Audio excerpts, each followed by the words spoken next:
We're here at CES 2016. I'm Justin Haywald, joined by Peter Brown, and the biggest talk of the show has been virtual reality, and I don't think there's any argument that the two biggest names in that are Oculus VR and the HTC Vive. Now, we finally got a chance to try these back-to-back. For me, for the first time, and I think for you as well, Peter, and trying them back-to-back, being able to really compare them, has kind of opened my eyes to some things I didn't notice about them before. Yeah, I mean, Oculus is getting a lot of the press right now because, look, you can pre-order one and there's a price, you have a rough idea when it's going to come out. HTC is sort of catching people's interest because they have a partnership with Valve. But beyond that, the hardware, to me, was actually more impressive in the grand scheme of things.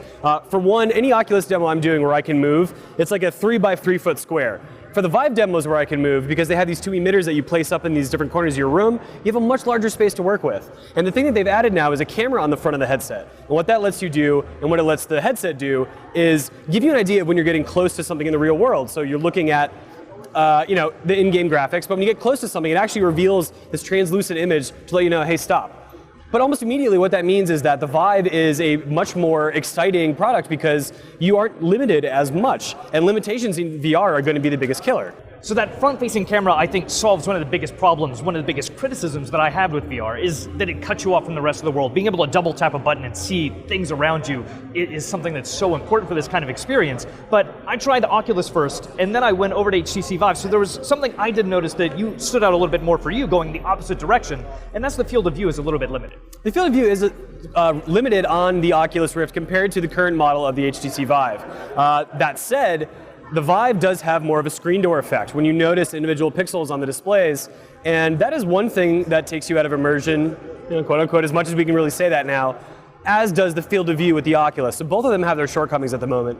I will say each device is way more comfortable than they have been in the past showings. The Vive in particular, it's lighter in general, but it also has sort of a dual strap thing going on in the back of your head. It feels really light. I didn't actually notice that I was wearing anything bulky. Having a light headset, something that's comfortable, is going to be really, really important. One thing that's a problem for both of them, though, is this cable that's sticking out. No matter what, they're going to have something that tethers it to the PC. In one of our demos, we had a person who was just walking around behind us and making sure we didn't trip over it, but what are you going to do when that's in your home? That's something you really have to solve for. That is another problem they have to solve, and there are a lot of problems. And then again, one of them being software, which we talked about recently as well. And while it's fair to say that any of the demos on these platforms could have been used in either headset, these companies are showing specific demos, and so we could really only say what they have based on what they've shown us.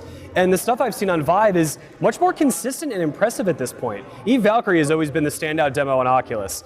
But when I was doing things today in the Vive, such as working in this fake job in an office, manipulating all these objects, and other demos that required a lot of dexterity and movement, it was consistent and it worked the whole time. A few of the demos we did on Oculus, such as Bullet Train, I was picking up a gun and trying to fire it, and it reversed and was firing at me. I mean, I actually had a lot of calibration issues. That may have been due to the format of the demo in the room, the people who set it up, but that's the reality of this. These are people who do this for a living. When an amateur gets it at home and they need to set it up, how many problems are they going to encounter? And so if that's indicative, from a professional standard, that the Oculus is falling behind, that might actually be the case in the real world. Graphically, to me, Oculus just looks better, but the experience of being able to walk around and be in this world in the Vive, it's so important, and they do it so well. They really do. Yeah, I mean, there was a point where a guy put a chair in front of me and he told me to sit down in it, and it was like, okay, I could do that.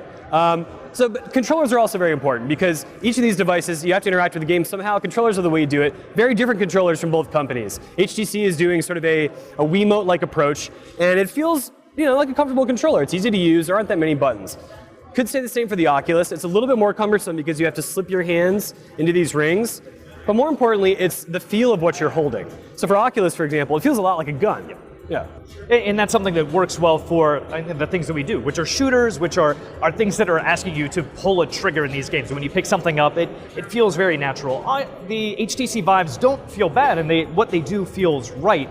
But at the same time, being able to have the extra buttons, being able to have an actual thumbstick on there, I feel like that adds to it. That helps me relate to it as a gamer. Yeah, I mean, so okay, let's say we're 6 months away from at least seeing one headset on the market. If you had the money to afford both, maybe even Oculus was out first, would you jump and pay for Oculus, or would you wait for the HTC Vive? Being able to walk around in the HTC Vive, like that's still such a great experience. Like that's something incomparable, and I think that's something that's so important to what virtual reality is going to offer in the future. It's not a seated experience. It's not something that you only get in your living room on your couch. It's something that's going to be a part of your entire life. And HTC is kind of that promise. I know it's not there yet, but being able to walk around a room, being able to switch between what I'm seeing in the real world and what I'm seeing in virtual reality, like the proposition of what that could offer is so exciting. Yeah, I mean, Oculus has definitely like laid the groundwork for the new VR movement. They're certainly trying to target a price point that sort of meets consumer demand in a way with the advances in technology for VR. But I have to applaud HTC for what they're doing, and I think that is the one that I am most excited about. And if they put both in front of me today, and plus look at Valve is partnered with HTC as well. Like Steam VR will be the HTC Vive. I'm sure it will also integrate with Oculus and other headsets as well. But HTC is the official partner. They have better tech already. Maybe it'll be more expensive. I don't care. That's the one I want to use.